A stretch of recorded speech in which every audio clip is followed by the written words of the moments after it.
I'm Marcus Bullock, and I'm the CEO and founder of Flikshop.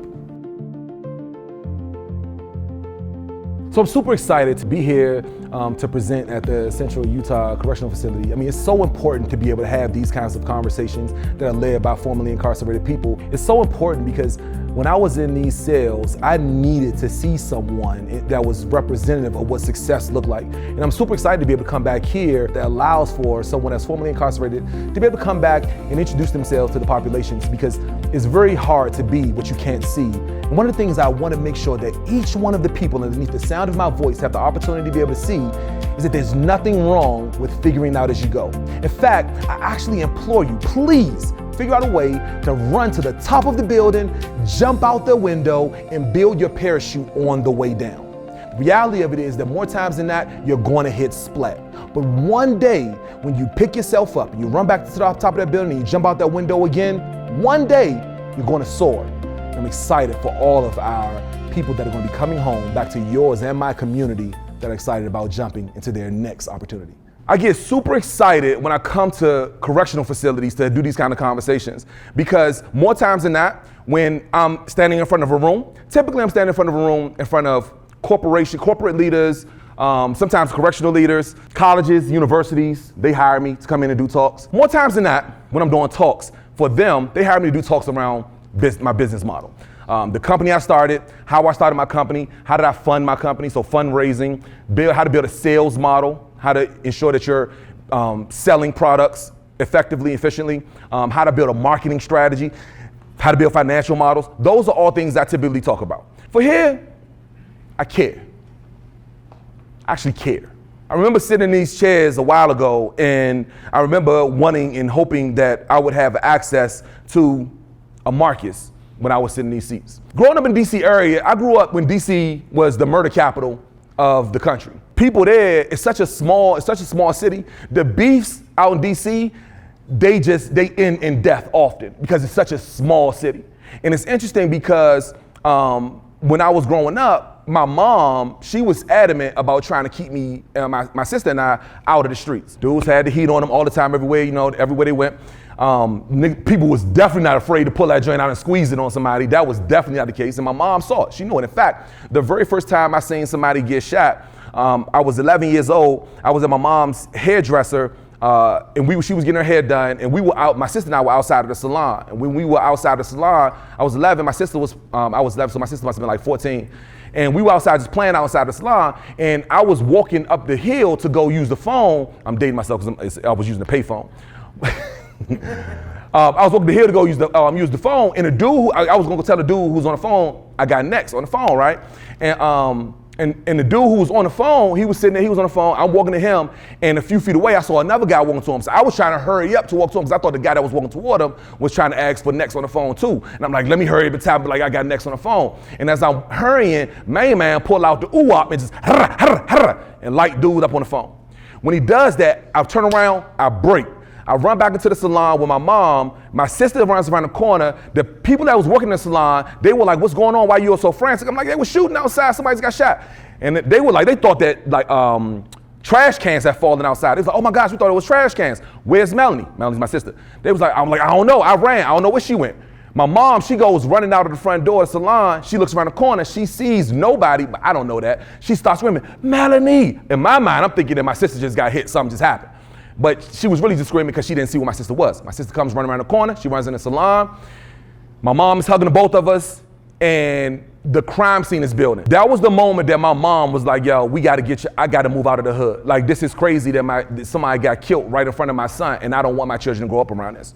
In fact, I also want to make sure that my children understand the value of education. So while my mom was going to work for the federal government during the day, at night when she would get off work, she would go straight from work straight to college. We had a key to the house. So when we get out of school, when we get off the school bus, we go in the crib. We supposed to be like, make ourselves a little snack or something and then wait for my mom to get home from work. But that wasn't the case. See, my mom was for the federal government, and she wasn't getting money like that. My mom was broke. We lived in the hood, and I hated the fact that my mom couldn't do any of the things that I wanted, like some of my friends had. My friends, you know what I mean, they grew up, some of them had the Jordans, some of them had, you know what I mean, the big Eddie Bauer coats, they had the big polo coats. A lot of them had the girls, you know what I mean? A couple of the older dudes, they outside, they got the big boy drops and all that. And I'm like, yo, I want to be like them. Matter of fact, my man Big Mike, he got a big boy Benz, and he always got girls around his Benz. I'm trying to be like Mike, no pun intended. And so I went out to Mike, and while my mom, one day, my mom is at school, she comes home from work, she goes to school like she normally does, my sister in the house. That evening, I'm like, oh yeah, my mom's she's at school, I'm right back outside. I go outside to go holler at my man Big Mike, hey yo, Big Mike, put me in the game, Joe. Put me in the game, I'm ready to get out there, give me some work, I'm trying to get some money, you know what I mean, so I can go, I'm trying to impress some girls. Mike is like, absolutely not. I'm not giving you a game. My man around the corner, Craig, is like, yo, I got you. What you need? I'm like, yo, what you give me? I don't know about drugs.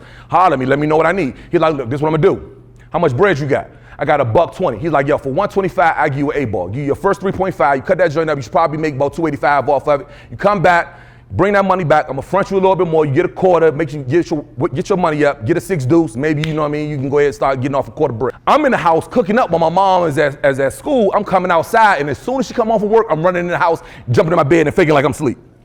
I started to build a reputation for getting money at my school. Once I got in high school, I'm a freshman in high school, and now it's like, yo, dude, people are seeing that dude always had a fresh kid, all the girls like him, I play on a basketball team, things are going swell. My boy that plays on my basketball team with me, he hits me one day, he like, hey young, you getting money out there, put me in the game. I'm like, I'm not gonna be like Big Mike and tell you no, Craig put me on, I'm gonna put you on. I put him on, he like, yo, look, matter of fact, well, let's chop it up about what I need to do and how it's gonna work, where I'm gonna stand, what kind of baggies I need to get, show me how to use a scale, all the things. I'm like, all right, I got you, no problem. What we gonna do, he's like, what we're gonna do is I'm gonna pick you up, let's go to the mall, we'll go shopping at the mall real quick, and on our way to the mall, we lived in Maryland, right outside of DC in Prince George's County. Because my mom wanted us to move us out the hood, right? My mom's going to move us out the hood was to move 10 minutes outside of DC. My mom ain't move us out the hood.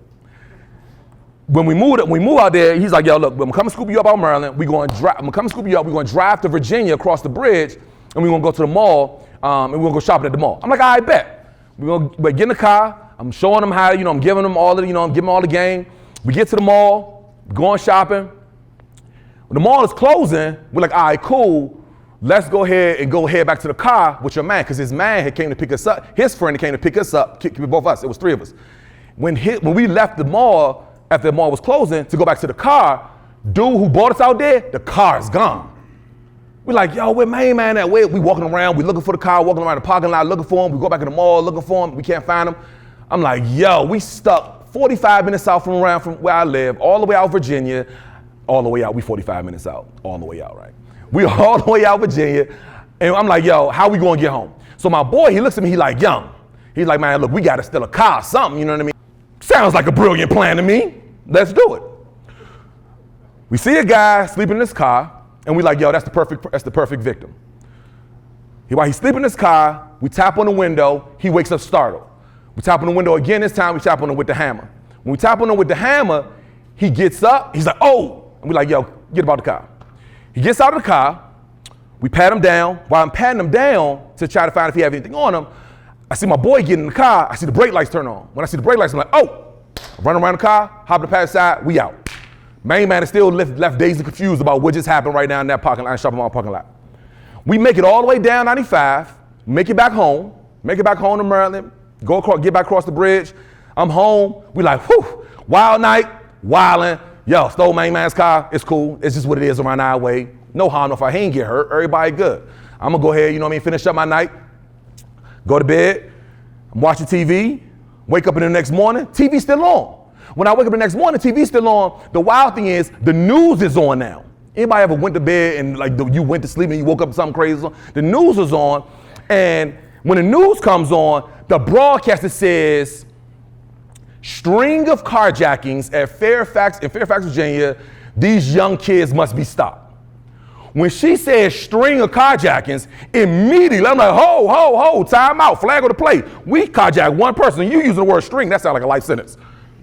Nah, I don't like this language you using. We need to go on, we do something about this. So I call my man, I'm like, call my boy, I'm like, hey, look, check this out, Slim. The car hot. We gotta get rid of the car. I don't know what we gotta do to get rid of the car. We can do whatever. We can torch it, light it on fire. I don't care what we got. We can go blow, do whatever. We gotta get rid of this car. So my man's like, I bet.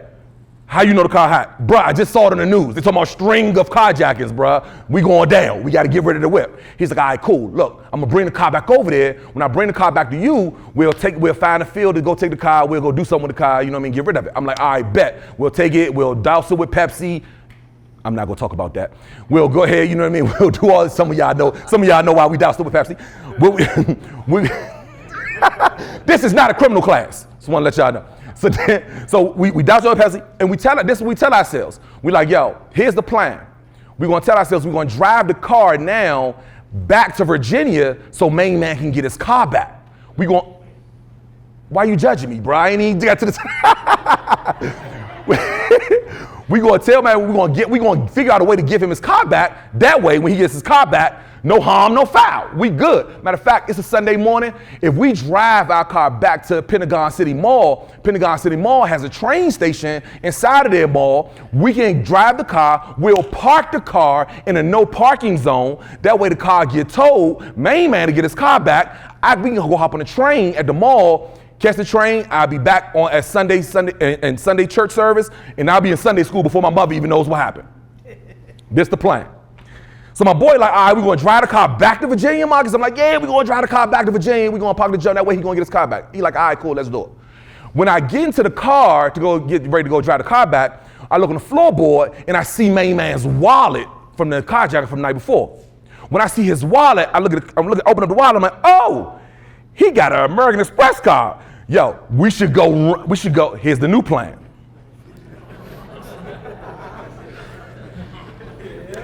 First of all, anytime a 15-year-old says, here's my bright idea, do not go with that idea.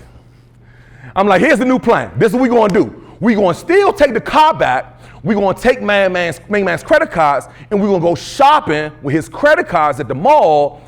Bruh, you judging me, I ain't even got through the story yet. We're gonna go shopping with this main man's credit card at the mall, and then he'll call the bank, he'll get his money back, he'll get the car back, no harm, no foul. I'll be at Sunday school before anybody knows what happened. My boy is like, yo, let's bet, let's go in the mall, let's go run it up. We go into the mall and we go shopping. And I'm talking about, yes, we went shopping. We in Foot Locker, we in Abercrombie, we in Banana Republic, we in all the stores, and we swiping. I'm talking about we running it up, we swiping, like swipe. Like I told the people yesterday, we was like Dora the Explorer, swiping. Like we running it up. So we running it up, and we going from mall to mall. Now I got like bags on bags, right?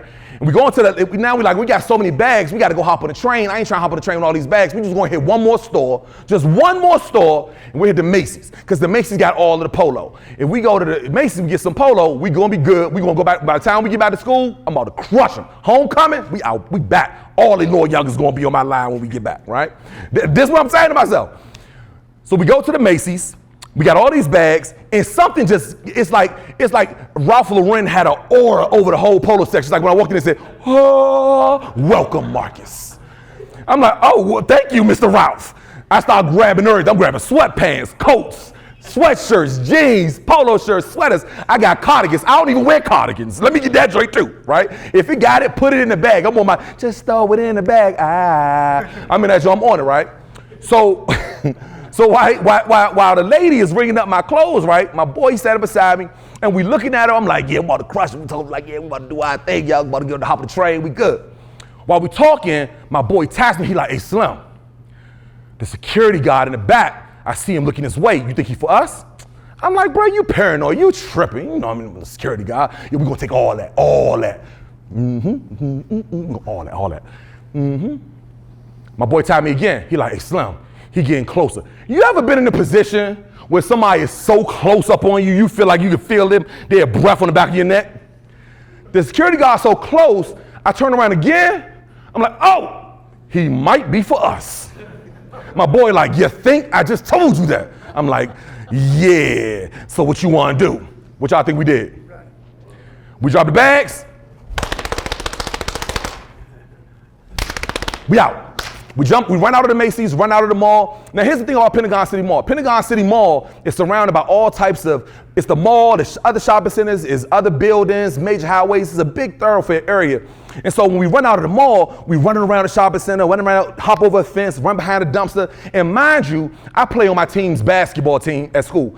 The security guard, ain't no way in the world he gonna catch us. We out, smoke him, we gone. We get out, and so when we get to another office building, we see another office building in the distance, we like, yo, if we can make it to that office building, we good. Because that office building, I'm sure, probably has another train station like the mall has. We hop on the train, I'll be back at Sunday school before my mom even knows what happened.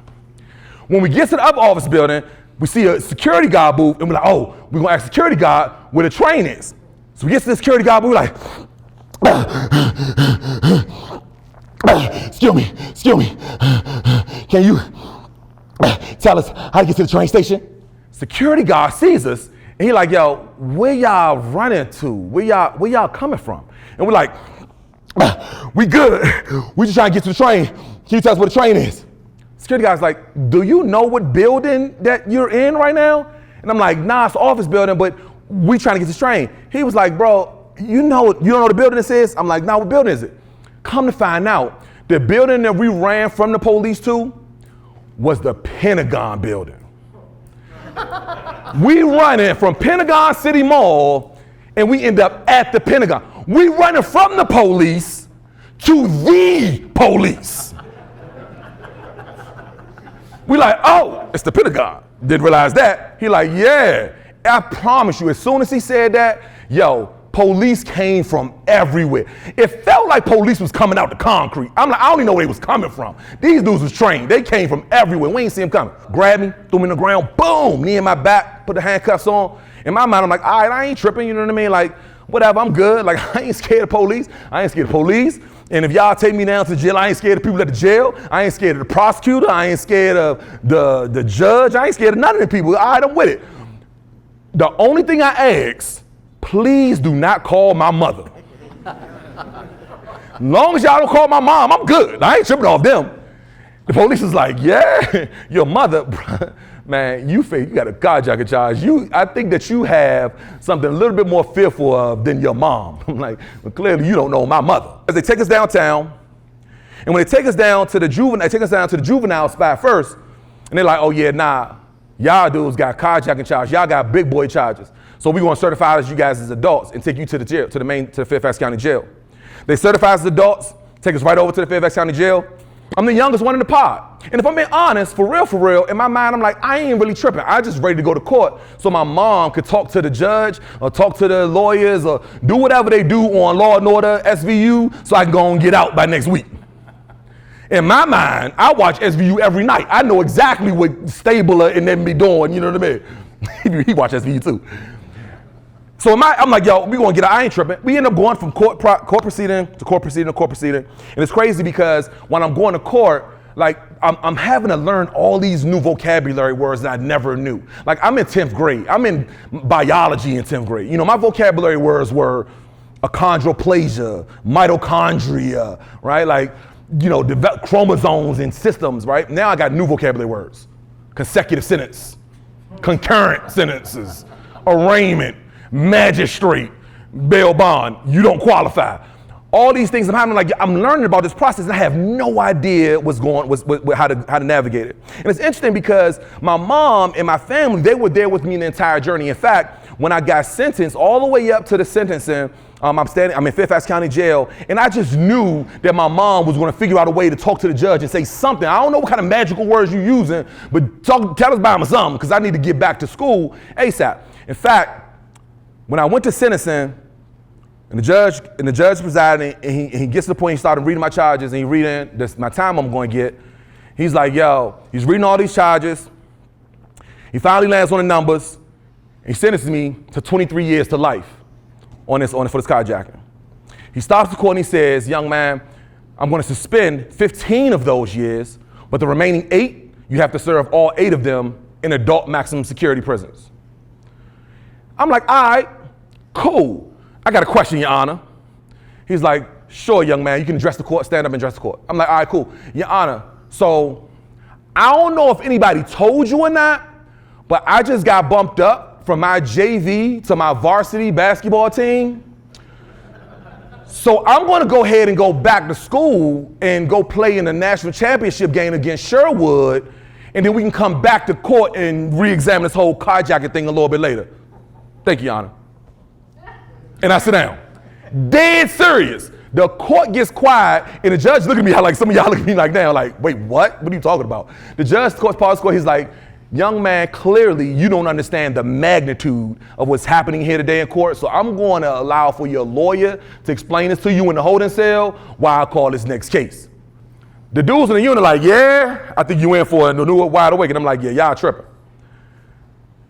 couple of weeks later, they come and get me. You're like, yo, Bullock, pack your stuff. You're getting transferred. When they tell me to pack my stuff, I'm like, where I'm going?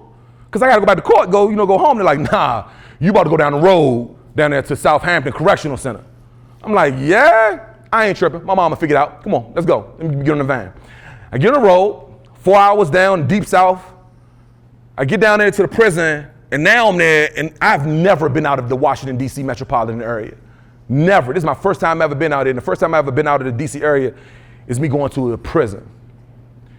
Now, I'm about to turn 16 years old. I'm in a prison, and I'm walking around the rec yard, and if I'm being honest, everybody who I'm walking around the rec yard with, I'm still feeling very, very bad for them. I can't believe the child are locked up, and I'm about to go home, and I felt bad because I was going home and I was leaving everybody behind. Day after day, weekend after weekend, and I'm calling my mom, collect. Welcome to Global Tail Link. You have a collect call from, and some junk you just never forget. And my mom accepted these calls, and I'm like, yo, mom, when you gonna get me out? When you gonna get me out? And she's like, what are you talking about? I'm like, yo, when you gonna get me out? When you gonna get me out? In my mind, I'm still gonna go home within 2 weeks. They transferred me from Southampton Correctional Center to Greensville Correctional Center, from Greensville Correctional Center to Lawrenceville Correctional Center, from Lawrenceville Correctional Center to Brunswick Correctional Center. Once I get to Brunswick Correctional Center, I've been there for 2 years now. I'm 2 years into this bit. I'm 17 years old now, and now in my mind, I'm a vet.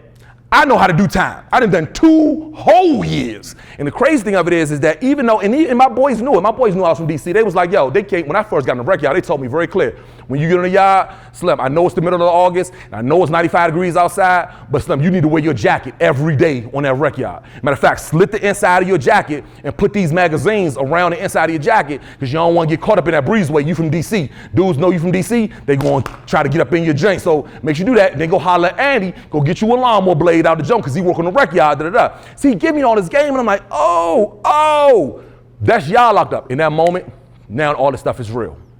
And now I know with an absolute certainty, now that I have to do all these 8 years, ain't no way I'm gonna make it. Ain't no way. The crazy, that my mind is like now so warped that like I was no longer the playful kid on the unit. And yes, I was a playful kid on the unit. I was so young, I used to be on the unit and do something like this. I'm like, bitch can't catch me. Legit playing tag on the unit. This how young I am. Now, everything stops, and now I'm straight beef mode. Now I'm with all of it. I want all the smoke. I know I ain't never going home. I'm probably going to die in prison. This is what it is. I want all the smoke. I'm with it. If you want beef, I want beef. Matter of fact, my famous saying was, when the doors swing, you swing. I'm with it. I'm with all the smoke. I'll never forget, it was a Thursday evening. I called home. The CO came, unlocked the door after count, came out into the day room. I hopped on the phone, called my Aunt Dukes, and when I called my mom, I knew this was going to be the hardest phone call I ever had to make.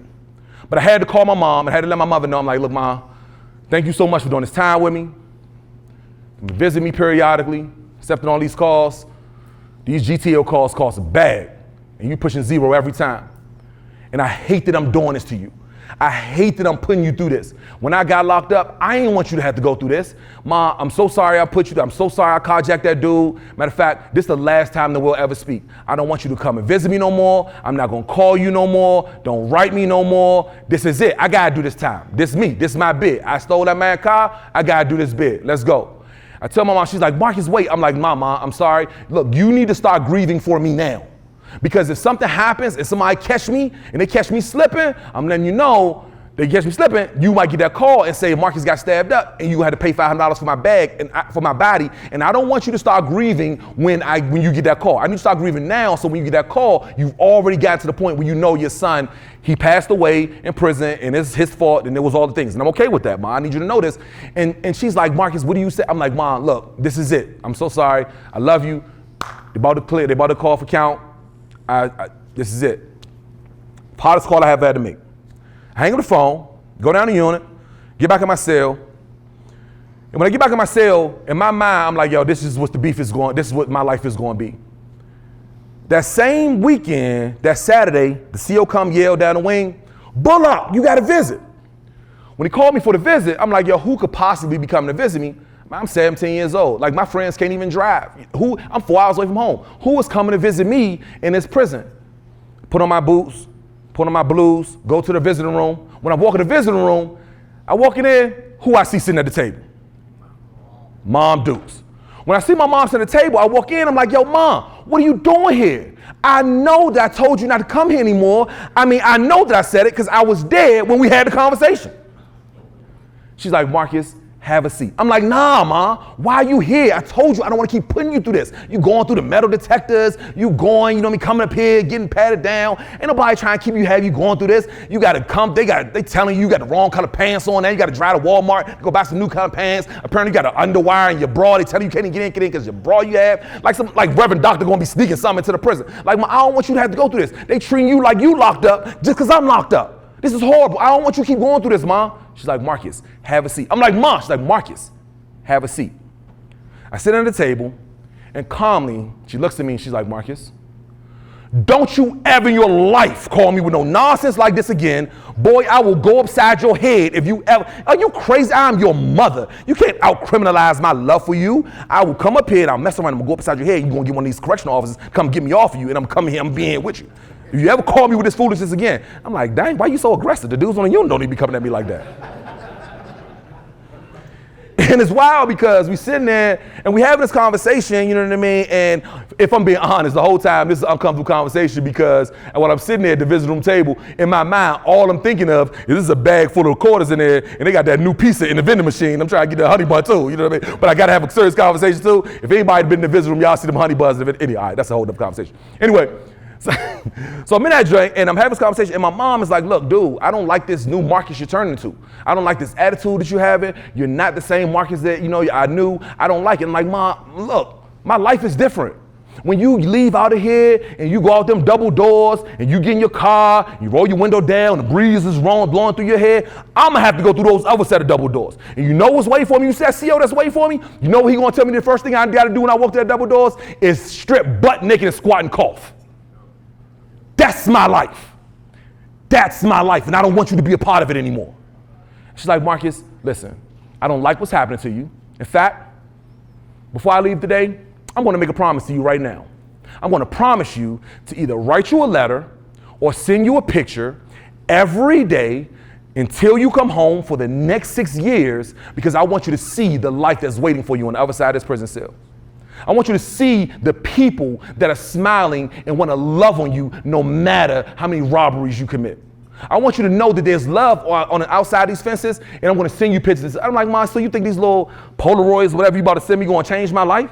You thinking that's going to change anything back there?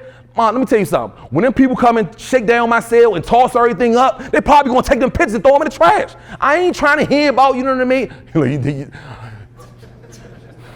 Bruh, I'm traumatized. I shake them shakedowns. I ain't gonna hold you. Shakedowns traumatized. And so she like, yo, look, well, you can't stop me. She tells me she can't stop me. She grabs her roll of quarters and walks out of the visiting room. Sidebar, mind you, I'm beefing like a mug that I still ain't get that piece in the honey bun out of the vending room, that vending machine where she took them quarters. She leaves out. Sure enough, I walk back to the unit and get back on with the rest of my week.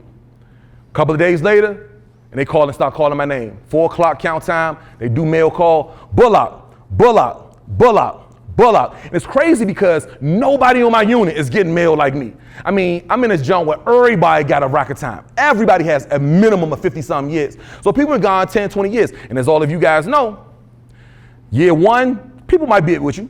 2, 3, things are a little suspect. 4 and 5, Rap City in the basement. 6 and 7, you are blessed if anybody on the streets is still talking to you. Real talk. That's just what it is. My mom would buy one of these cameras and she would walk around and she would take random pictures and write me letters and send them to me in the prison. Let me tell you, my mom was taking pictures of food well before it was cool to take pictures of food.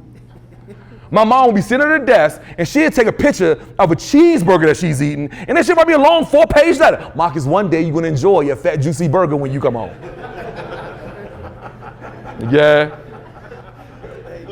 Yeah, Ma.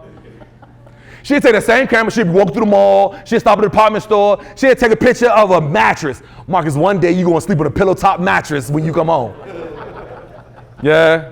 Thank you, Mom. Thank you. And it's crazy because my mom would send me the wildest pictures. I mean, she would send me the wildest pictures. She sent me, here's the interesting thing about, my mom sending me pictures. Because she sent me pictures, ain't nobody else on the unit getting mail. And when you've been with people, like, the people you close to, they become your brothers, you know what I mean? Like, they become your brothers, right? And so now, when I'm getting mail, all my mans are like, oh, hey, Smoke, you got mail? Let me send pictures. I'm on a date room, like, yeah, this is my niece. And here's the thing, people in the date room be lying like a mug. I'm gonna talk to you, bro, because I know you don't look like you be lying on the date room. But it's a couple of people in this joint, they be lying like a mug on the rec yard. What they was doing, they was lying like a mug. And the crazy thing of it is that the people that be swelling a lot, right? Because when my mom would send me random pictures, she'd have me a picture of like my niece at an amusement park eating some funnel cake or something, right? And somebody like, oh, she got the funnel cake. You remember getting strawberries and the powdered sugar on the funnel cake? And somebody else like, nah, you gotta get the chocolate syrup on the funnel cake with the cherries. And here goes some random dude in the back of the room. Nah, y'all don't know. What you need to do is you gotta put apricot on your funnel cake. Bro, you've been locked up for 38 years. You ain't had an apricot in 2 decades. Stop it. Stop. And it's crazy because my mom would do this, and I'm talking about literally, she did it literally for the next 6 years of my bid. 8 years, I'm talking about, and I spent all these years, my 16th birthday, 17th birthday, 18th birthday, 19th birthday, 20th birthday, 21st birthday, 22nd birthday, 23rd birthday, all growing up inside these cells in Virginia.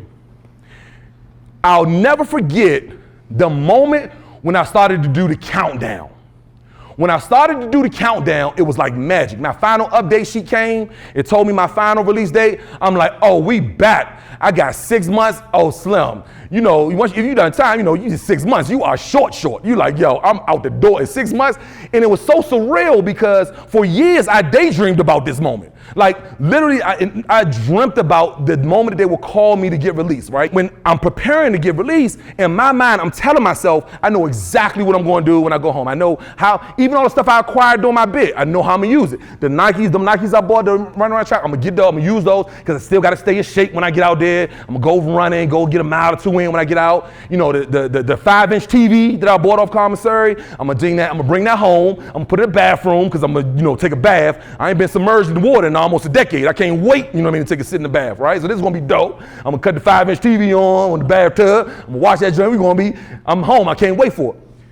Let me tell you something.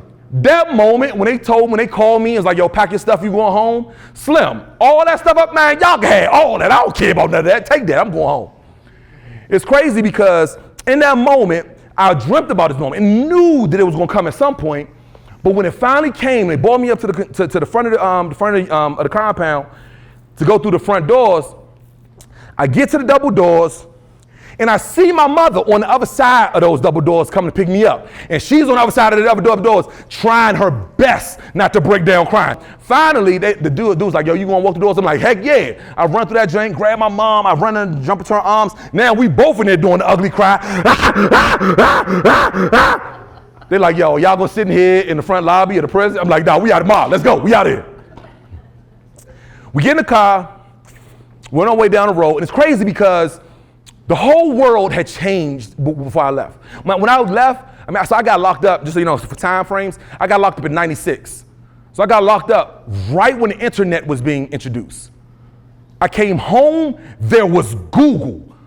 The whole world had changed. When we drove through our first stoplight, I saw a flash from a camera. I'm like, oh, what's that? My mom was like, yo, they got cameras in the stoplights. And I'm like, they got cameras in the light. Yo, everybody going to jail now.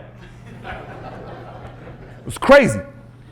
And I knew, I'm like, yo, look, Marcus, you got one job. You home now. I did an 8-year bid. I'm 23 years old, right? At 23, I'm so young. And just doing an 8-year bid, I'm still mad young. And my mom like, yo, Only thing you gotta do now, just to be able to make sure that the family is not completely judging that horrible decision you made back 8 years ago, you gotta do something that kind of sort of that eclipses that horrible incident. So the first thing I'm gonna do is I'm gonna give me a job. I tell myself, if I can go get me a job, at least that will humanize me and it will allow my family to be like, all right, he's not a complete mess up. So I'm like, all right, cool. Go on the job hunt, and I'm filling out application after application after application. I'm in the mall, and I'm going from store to store to store, to booth to booth to booth. In every application, number 7 or number 13, looming, glowing, waiting for me to check that box. What was that question on the application?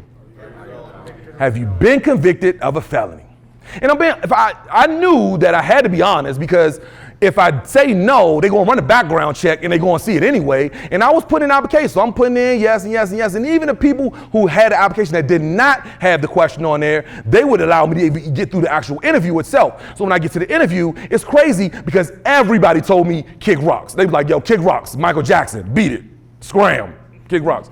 And I'm in the interviews, and I remember one lady, she asked me, she was like, so, Mr. Bullock, so did you know that there was a carjacking on your record? I'm like, yeah, I was there when it happened. I knew it was on it. Yeah, no, absolutely not. Kick rocks, get out of my office. And it's crazy because everybody told me no. In fact, I put in 41 job applications. 41, not 12, not 19, not 26, 41. And it wasn't until the 42nd application asked the same question, but this time they asked it in a different way. This time they asked, have you been convicted of a felony, comma, within the last 7 years? I had just completed an 8-year prison sentence. So no, I have not been convicted of a felony within the last 7 years. It was at a paint store, and it was a job to be the guy that's standing behind the register and mixing paint with a schmuck on. Y'all seen him? Y'all anybody been to Home Depot or Lowe's? You seen the guy mixing paint behind the register? I was that guy. I promise you, there's no one on the planet that was more excited about selling paint than me. Like, I love the fact that I'm able to kind of sort of have this experience where people are pumped about meeting me. This is the first time that I've been in a public, in any environment where people didn't know I had a felony conviction and they didn't treat me like it. They treated me like a human. They smiled at me. They laughed with me. They told me jokes. They asked me questions. They seemingly cared about what was going on in my world. And I loved every minute of it. Ate it up. Every time somebody come to the paint store, I'm having a 30-minute conversation after they buying one paintbrush. And my team members used to get mad every time. But the whole time, what I didn't realize I was doing that entire time is I was building a brand for myself. You see, there's an interesting thing about building a brand. You see, what I didn't realize that for years going on, I didn't realize the entire time that I was growing up, I was always concentrated and very focused on building my reputation. You see, there's a difference between a rep and your personal brand. You see, on your reputation, there's nothing you can do about your reputation because it follows you. It's because of some things that have happened in your past, and people cling on to those memories of those things. And more often than not, we cling on to those things because we live for our reputation. We can't do anything about our reputation. We can't stop our reputation. Our reputation is what it was. I had a reputation for wilding out and wanting to fight dudes on the regular. That was what it was. That was my reputation. But the thing what I was creating now I have an interesting opportunity to be able to create a brand. You see, the brand is the thing you can control. While the reputation looks back, the brand looks forward. See, all of us have a reputation. Some of us, we probably even lean on our reputation when we in a housing unit or when we go from facility to facility. Some people are hoping even that our reputation has followed us to allow for other people to be a little bit apprehensive about messing with us because they know our reputation. But very few of us are centrally focused on building our brand. And this is when I realized that my life could change and I had control over it. And not only that, but I could create the life that I wanted as a result of the personal brand that I was building at that paint store. You see, interestingly enough, when the families and the people that were coming into the paint store that were coming to buy paint, what they were coming in, they would do is they would see me, and they never had an engagement with someone who was as jolly and as jovial as me. In fact, I'm still the same Mark as I was at paint store, still super size every opportunity I get, because I lived for almost a decade with an inmate number 247384, and that's something that you never forget, because felonies are forever. And the reality of it is that now I have an opportunity to be able to live into this brand, and I'm creating a new brand for myself. Like, my reputation wasn't following anymore. No one even knew about that at the paint store, but they did know about the brand, and they could see the brand that I was building. In fact, they wanted to begin working with me in very interesting ways as a result of the brand that I was building. I promise you, the customers that was coming to the paint store, they was coming at you like, Young Slim, you are way too hyped to be selling paint. Bruh, how much do you charge, even in fact, to come paint my kitchen when you finish selling this to me? And I'm like, well, Miss Johnson, I'm about to sell you this midnight blue so you can paint your own kitchen. We don't paint kitchens here. But the crazy thing was that the painters were coming to the paint store, and they was coming in because they had a reputation, and they didn't realize they was building a brand too. So you know what's happening with their brand? It was failing. And as a result of their brand failing, they can't get work. They can't get nothing. They coming into the paint store and they complaining. Oh my God, it's tough out here. Oh my gosh, the economy is crushing. We can't get any work. Oh my gosh, the real estate market is so bad, it's failing. We can't find any work, and I'm worried about losing my job. And in my mind, I'm thinking like, yo, you know how many Miss Johnsons come in this paint store and ask me to come paint their kitchens? The reality of it is that there's no shortage of work. It's your attitude, bruh. It's your attitude. You think she want to work with you? You walking around mean mugging on her. She ain't trying to hire you. You know she wants to hire my smiling face. Good morning, Miss Johnson. Because I have a new brand. And it's interesting because I would tell these painters, I'm like, yo, check this out. Matter of fact, you don't even got to build your brand. I got you. Matter of fact, you can come work for me. Look, this is what we're going to do. Miss Johnson, she wants her kitchen painted. The market price to paint her kitchen is $500. Now, I'm going to charge her $500. I'm gonna pay you $400. I'm gonna keep $100, but you can come moonlight for me, and I'm gonna keep you working all the time. By the end of the week, you gonna be making more money working for me than you doing at your everyday job, because you moonlight getting this $400 every day. The painters is coming to the paint store like, oh, Marcus is the new plug. Put me in the game. I don't even need that 3.5 no more. I'm the new plug. Now I'm hooking painters up with new projects, and now I got projects all over the DC area. I got a kitchen right here with Miss Johnson. I got a dining room right here with Miss Jenkins. I got a porch right here with Mr. Robertson. I probably even got a house for Mr. Wojciechowski. I don't know. That joke was probably too soon. The crazy thing of it is that I'm running this painting business, and over time, I'm generating so much money. I got 150 here, 200 there, 300 here, 600 here, 900 here. Then I'm like, yo, I could quit working this paint store, and I could run my painting business full time. It's interesting because I had no idea how to run a business, but I knew that if I knew how to do anything else, I can recruit people to come and help paint for me. I don't know how to stroke nothing on the wall, but I know that I can hire people who can. And I started a contracting company. I'm running this business. I stopped working at the paint store. I got projects all over, and all of us out of nowhere, while I'm doing this recruiting, I didn't realize how much this brand would continue to carry me. In fact, I would meet this one guy who changed things for me. He asked me one time, because I'm in my recruiting mode, and I'm telling you, if you had a van and a ladder on top, I'm like, yo, you want a job? You gonna work for me? I got a vibe for you. Holla at me. And he's like, dude, I own the company. I don't do the painting. I'm like, oh, my bad. And I was about to try to recruit some of your employees, but yeah, let me go ahead and let you go. It was crazy because he's like, wait a minute, pause, wait. So do you own the painting business? I'm like, yeah, I own the painting business. He's like, well, are you MBE certified? Yeah, I'm MBE certified. What is MBE certified? Apparently, this minority business enterprise certification allowed me to qualify for bidding on a project that would change my entire life. This project was to paint the Baltimore-Washington International Airport. When I get the contract to paint the airport, it changes everything for me. I'm 25 years old. I was just living in cell C12 just a couple of years ago. And now I'm running a multi-million-dollar painting project when I have to hire other people to staff it up to paint on this job. I couldn't believe that I actually signed this project, and I'm learning in real time actually how to run a business because I have no idea what I'm doing. Literally failing every day. But on this project, some things changed. It was interesting when I started hiring people because I had to hire 18 staff members. And what I didn't realize is that the first 16 people that I hired all had felony convictions just like me. And you want to know the best part about being a CEO of a business when you're in a job interview? And I'm sitting in a job interview and it's real serious, and the person sitting across from me, he's like, everything's gonna go well, Mr. Bullock, I'm excited, Mr. Bullock, da, da, da. The job interview was ending. He's like, well, listen, before we go, Mr. Bullock, I want to tell you something. I just need to let you know right now before it comes out later. I got a felony conviction from a crime I committed in the past. And I'm sitting across the desk like, word? I got 3 felonies, what you do? Like, bro, you did what? Bro, you knew you was gonna get locked up for that. You hired, come on, let's go.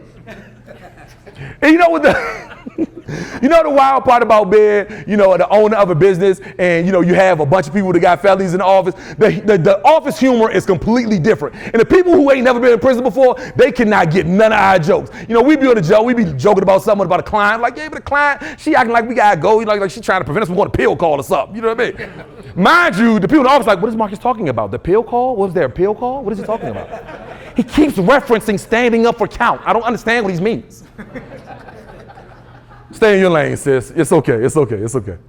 And it's wild because I'm building this business and I'm painting projects, and I go from now that I have this big project, you can use it as credibility now. Now I'm the guy who's painting the BWI airport, and people are like, oh my gosh, we have this other project, and now I'm signing contracts with Howard University to paint their gym, and I'm signing contracts with Choice Hotels to paint some of their hotels in our region, and I'm signing contracts with McDonald's to paint some of their restaurants, and now I'm growing this painting business, and I can't believe my life. In fact, my life is shaping up in a way that I had never dreamt about. I mean, I sat in my cell and daydreamed about moments that didn't even come close to the real life that I was living. And I was so grateful for every moment of it. And so I wanted to share it with everybody. In fact, when my friends, they call it home, and now I'm the one that's pressing 0. Hello, you have a collect call from? I'm like, yo, what's good, Joe? I'm out the Bahamas. You got to see this water, Slim. They're like, yeah. So check this out, Marcus. So you've been home now for 3 years now. I get you. You're running your business, you got your business thing, I got it. You're growing, you're doing your thing. You're doing your thing. We love that for you. We want that for you. We need you to be successful out there. But brother, you remember when you was in here? You remember when your mom used to write you letters? Remember when you was on a rec yard and we used to talk when we was doing pull-ups together? You was talking about, yeah, when I go home, I'm gonna write you and I'm gonna send you commissary money. I'm gonna send you pictures and all that. Remember we used to do all that? Bro, you ain't wrote me one letter. You ain't sent me not one picture. You ain't contributed to one piece of commissary. And you got that Joan living. And I felt horrible. I'm like, yo, you know what? Real talk. As soon as I get off the phone, I'm gonna figure out a way to print these pictures off my phone, put them in the envelope. I'm sending them Jones to you, bro. Real live. I'm sending them Jones to you. I got you. My bad. I got you, bro. Hang up the phone. 3 weeks later, you have a collect call from. Now I'm answering the phone call police. Yo, what's good? Did you get the pictures I sent you? Oh, you ain't get them yet? Oh, yeah. No, goodness well, I ain't printed them pictures. I ain't even thought about writing a letter. Because what happens on the street, Monday turns into Wednesday like this. Wednesday turns into 3 weeks, even faster. 3 weeks turns into 6 months, even faster. In my mind, I'm like, yo, why wasn't time moving like this when I was doing the bid? Real talk, I promise time wasn't moving. Time was not moving like this when I was inside. It's crazy because now I'm like, yo, bro, I feel bad. I got you. I'm going to write you letters. 2 months go by, still ain't wrote letters. 3 more months go by, still ain't sent no pictures. I'm like, nah, this not what's up. I remember sitting on sales. I remember how dark it was. I know how hard it is. I got to figure out a way to solve this problem. So I go in the office one day, and I take a whole bunch of cash out of my construction company, and I start my second and now the most successful company that I've started so far. That company's called Flikshop. How many of you guys have heard of Flikshop? How many guys have received some of our products? You see, I took a bunch of cash out of that company. I launched Flikshop, and I wanted to be able to build an app that made it really easy for families because it was challenging for me. So I built a mobile app that allows family members the ability to take a picture, add some quick text, press send, and for less than $1, we'll print that picture and text on a real tangible postcard or on some 4x6 prints and mail it to any prison, anywhere in the country. It was dope because we launched the app, And I was running this app in tandem with the construction business. I'm running them both together, and we got 50 customers. I'm like, oh, no, this is cool. You know what I mean? Like, yo, this is dope. People are sending pictures with the app. If I'm being honest, I really just wanted to be able to build something so I could send pictures to my own friends. But other people started to use it, and then it was like 100 people started to use it. And then correctional officers was like, yo, we getting these pictures in here from you. It'd be even easier if we knew that it was coming directly from Flikshop, from coming from the family members, because apparently we got this thing called fentanyl that's getting smuggled in, and you guys can help us prevent it. I'm like, yo, if I can help more families stay connected to one another while they're in prison, put me in the game, coach. So we started to expand. We went from state to state to state to state, from 100 customers to 5,000 customers to 10,000 customers. And today, we have over 186,000 families who are sending people pictures to jails and prisons all around the nation. Now, I'm super excited about what that means because I spend a lot of my time these days trying to figure out not only how to be able to walk into corporate offices that are excited about meeting the CEO of Now, what's written in Forbes is one of the most impactful apps inside of the App Store. And they meeting me and they're like, oh my gosh, Marcus, you're so brilliant. You were able to connect hundreds of thousands of families all around the nation in an environment of people who didn't know that people in prison needed mail. Marcus, first, how in the world did you know about this massive gap with companies and people that need mail in prison? We would have never thought about this business idea. I'm like, because I did 8 years of market research. That's how. And now they wanted to learn, how did I learn how to be able to build these businesses fast? In fact, I spend a lot of my time, like I said, getting called around the country trying to figure out how to help businesses to be able to grow their companies really smoothly. And the rest of the time I spend trying to figure out how can I help those companies once I get in their offices understand that there's tons of brilliance that's hiding away in these cells. You see, the reality of it is that when people meet a CEO of a company like ours that has grown so rapidly and has so much customer reaction and integrity, they wonder how in the world did we did. And then when they find out that I had a felony conviction and I grew up in prison, they think that I'm a unicorn and that there's no one else on the planet that can do it. And I tell them all the time, nah, bro, let me tell you something, sis. Look, there are tons of people in prison. Matter of fact, I tell you, one of my mans in them, I watched him take apart a Walkman and take an engine out of the Walkman along with some pistol soot, make a tattoo gun and make some ink out of pencils. I know a dude who's earmuffs, CRIRT people. I know people who had milk bags out of the kitchen and could do something with some rice and some fruit. Yeah. Nice with it. Burp that joint a couple times. Earmuffs. Yeah. Not anybody in this room. Nobody in this room does that, just so you know.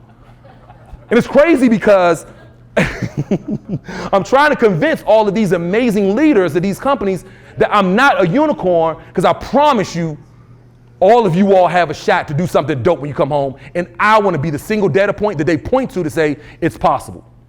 So the reason is, the reason why most of these companies are a bit fearful of hiring people with a felony conviction is not because they honestly believe that people will actually do the things that are more malicious intent. It's because they don't have proximity to y'all. They aren't close enough to y'all to have met y'all, to dap y'all up, to see how dope y'all really are. And you know what my job is? My job is coming to represent you. My job is coming to represent you. And every time I walk in one of them companies' offices, the first challenge I have is, well, how many people are you hiring that have a felony conviction in your companies? I mean, because you could pay me $50,000 to do this one event, but you can't hire somebody with a felony conviction. And they're like, well, Marcus, we want people like you. I mean, we know that people, but they're not like you, Marcus. I'm like, no. You characterize them because they are. They're me. I'm them. And the more and more that you lock people out of these opportunities, the more that we're collapsing inside of your businesses, because you're unlocking incredible opportunities when you're bringing people like me into your companies. Do you know how many pairs of Jordans I would have sold for Foot Locker if they would have gave me a job? But they passed on me. They passed on me simply because I got a felony conviction. That's crazy work. So how do I leverage this new pseudo celebrity that I have? How do I leverage this new success path? If they can put me on a picture of the NASDAQ billboard in the middle of Times Square, then some of these companies that's on the NASDAQ stock exchange should be hiring people with felony conviction. Because don't celebrate me if you're not going to hire any of them. So I spend my time trying to challenge them. But it just wasn't enough. It wasn't enough for me to be able to challenge these employers to figure out how to help provide opportunities for people like me that was coming home. In fact, I needed to, on the other side, I needed to help support the people that was coming home so they would be ready for those opportunities. And so I took even more cash out of my Flikshop company, and I launched a new school called the Flikshop School of Business. where I train formerly incarcerated people to introduce themselves to the tech and the entrepreneurship sectors. So instead of me spending a whole bunch of time at companies like Microsoft talking to people who are making $500,000 a year building the software that we use every day, I'd rather fly out here to Utah and come and chop it up with y'all, because I got now and y'all got next. And there's 1 or 2 people in this room that are also going to be on Forbes just behind me. And while the rest of y'all are eavesdropping, I'm talking to those 1 or 2 people. 1 or 2 of y'all are going to crush it. 1 or 2 of y'all are daydreaming right now in your cell about what you can do when you come home, and you needed a data point like me to come in and say, it's possible. I did it. I eliminated the excuses. Now you can do it. I ain't had nothing when I came home. I ain't had no bread. I ain't had no family. I ain't have a rich uncle. I had nothing but some grit and honest integrity, and I was disciplined enough to go win. I got now, y'all got next. If I do my job right, that means I'm showing up here and allowing you guys to have conversations with me so that we can help prepare you for your yellow brick road to success as well. Now, I'm hoping and praying that I can continue to make sure that each one of you guys can help stay connected back with your family. So I hope that you run back and tell your families to be using Flikshop so that you guys can receive pictures. But even more so, I'm asking myself, well, what are the programs? What can we build together so I can come back in and hopefully we can build something that will allow for more people to come home and win? Maybe it's a digital product that brings Flikshop School of Business into your facilities. Maybe it's conversations like these. There's 1 or 2 of y'all that might dap me up when you're leaving and on your way back to your housing unit and you're like, Marcus, I got an idea. So what we're not going to do is waste this opportunity today. I love y'all, man. Thank y'all for giving me so much space to be in time.